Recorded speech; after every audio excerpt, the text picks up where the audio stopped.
आते रहते हैं। इतने इंटेलिजेंट थे बेटा, ये इतने ज्ञाता थे, इन्होंने बहुत अच्छी किताबें लिखी और इनका जो साहित्य है ना बेटा, वो सबको पढ़ना चाहिए। मुंशी प्रेमचंद जितने बेस्ट लेखक कोई बहुत रेयर होते हैं देश जिनमें जन्म लें। और जानते हो ये कोई अमीर नहीं थे, ऐसा नहीं कि थोड़े अमीरी में पले बड़े, नॉर्मल से गरीब से परिवार में पैदा हुए और बहुत बहुत खराब जिंदगी देखी इन्होंने। जो इनका बचपन था ना गरीबी में, और जब इनकी शादी हुई तो इनकी वाइफ से भी इनकी कोई अच्छी बातचीत नहीं थी और हमेशा प्रॉब्लम्स देखी। लेकिन जब साहित्य लिखने लगे तो इतना अच्छा लिखा कि जो पढ़ता वो इनके बारे में कहता भाई वाह, ये तो पूरा लेखनी होती है बेटा, कलम जो पेन होता है ना, इसको लेखनी बोलते हैं। तो कहते थे जो लेखनी के जादूगर हैं, कलम का जादूगर, इन्हीं को बोला जाता था। इतना बढ़िया लिखते थे। और एक बड़ी बात पता है क्या, इन्होंने अंग्रेजों को कॉपी नहीं किया। बहुत लोग तो अंग्रेजों को कॉपी करके अंग्रेजी लिखते थे ताकि अंग्रेज उनसे खुश रहें और उनको प्राइज दिलवाएं। ये लिखते थे हमारी लोकल जो डायलेक्ट थी ना बेटा, एक होती है भाषा लैंग्वेज, एक होती है डायलेक्ट। जो हमारे घर की लोकल भाषा होती है ना, उसको डायलेक्ट कहा जाता है। क्या कहते हैं उसको?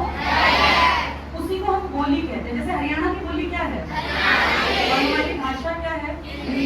जब हम स्कूल में किसी टीचर से बात करते हैं तो हम हिंदी का इस्तेमाल करते हैं, लेकिन जब हम अपने घर में यार दोस्त भाई बहन माँ से बात करते हैं या पिताजी से, तो हम कौन सी भाषा इस्तेमाल करते हैं? ये हमारी डायलेक्ट है बेटा। इस आदमी ने डायलेक्ट को यूज किया लिखने में, बिल्कुल लोकल भाषा के शब्द, तो लोगों ने पढ़े, लोगों को बड़े अच्छे लगे, इसीलिए लोगों के बीच में ये फेमस थे। प्रेमचंद का साहित्य आज के जमाने में भी पढ़ना चाहिए। इन्होंने पता क्या लिखा कि औरतों की स्थिति कैसी थी। जैसे 5 बेटों वाली विधवा, कि एक विधवा औरत कैसे परेशान होती है, जबकि जब उसके 5 बेटे जन्मे तो वो सोचती थी कि अरे मैं तो देश में दुनिया में राज करूंगी, मेरे पास तो 5-5 बेटे हैं। लेकिन फिर वो कैसे परेशान हुई, उसकी बेटी की शादी में उसको कैसे हाथ पसार के मांगना पड़ा। ऐसे ही ना कई कहानियां इनकी इतनी अच्छी हैं, अगर आप पढ़ोगे तो आपको लगेगा कि यार दुनिया कैसी कैसी थी। और अभी भी ऐसा है। सोसाइटी को समझने के लिए ना बेटा कहानियां पढ़नी चाहिए।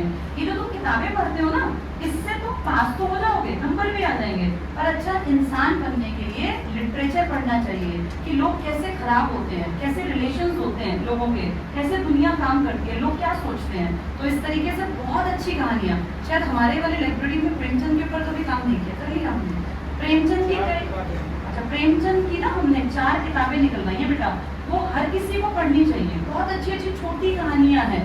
जैसे पूस की रात भी शायद इन्हीं की है ना, अच्छा सुनाई थी आपने?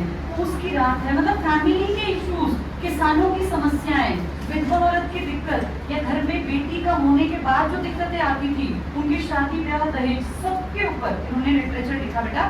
ये अपने टाइम के सबसे बेस्ट और आज तक के भी बेस्ट राइटर्स में इनका नाम लिया जाता है। तो मुंशी प्रेमचंद दुनिया में ना, हाँ दुनिया में ये 2nd बेस्ट राइटर है। एक चेखोव है विदेशी राइटर, हमारे इंडिया में कहेंगे तो ये नंबर 1 पर है बेटा, ठीक है। दुनिया शेक्सपियर का नाम लेती है। हम लोग ना इन चीजों को अगर आगे बढ़ाए ना बेटा, तो हम शेक्सपियर से ज्यादा अच्छे राइटर हमारे पास भी हैं। लेकिन क्या हुआ, अंग्रेजों के वो देश के शेक्सपियर जैसे लोगों को उन्होंने प्रमोट ज्यादा कर दिया, हमारे लोगों को हमने ही दबा दिया, हमने इनकी किताबें नहीं पढ़ी। लेकिन अब एक ऐसा समय आना चाहिए जब अपने देश की चीजों को जो लोकल है हमारी, इनको आगे बढ़ाएं। तो आज तुमने 2 लोगों के बारे में जाना, तो हम कौन है ये 2 लोग? क्या काम था, प्रेमचंद क्या करते थे? क्या लिखा उन्होंने? अंग्रेजी में लिखा, हमारी लोकल भाषा को फेमस किया उन्होंने। और कैसी कहानियां लिखी? सामाजिक, जो समाज के ऊपर थी, पारिवारिक कहानियां, फैमिलीज के ऊपर। दूसरे आदमी कौन थे वो?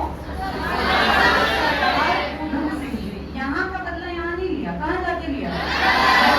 कैक्सटन हॉल में उन्होंने डायर को गोली मारी थी, ठीक है। तो दोनों बड़ी हस्ती है बेटा।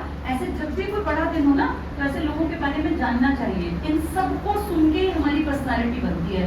अच्छे बनने के लिए अच्छे लोगों को जानना बहुत जरूरी है, क्योंकि हमारे सामने एक आईना हो ना कि हमें कैसा बनना है, हमारे अंदर क्या चीजें हो। तो आज इन दोनों के बारे में हमने जाना, और ये फिर लाइफ लॉन्ग याद रखना कि उधम सिंह जी ने देश के ऊपर बहुत बहुत हम लोगों के ऊपर एक बहुत बड़ा एहसान कर रखा है। ये आजादी फ्री की नहीं मिली हुई, बहुत लोगों की जान गई है, बहुत लोग शहीद हुए हैं, तब जाके आज हम आजाद भारत में तुम शांति से बैठते हो, जो मन करता है वैसे लाइफ की, ठीक है।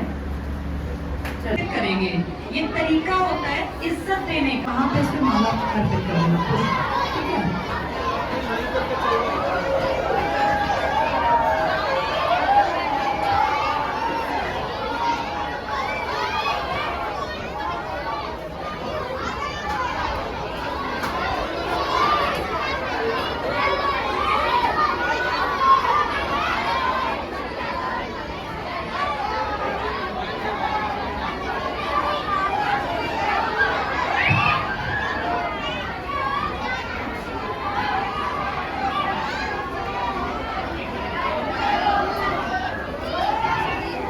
बेटे भगदड़ नहीं मचानी है, प्लीज आराम आराम से निकलो। जीडी में खासकर ध्यान रखना है। क्लास 10 वाले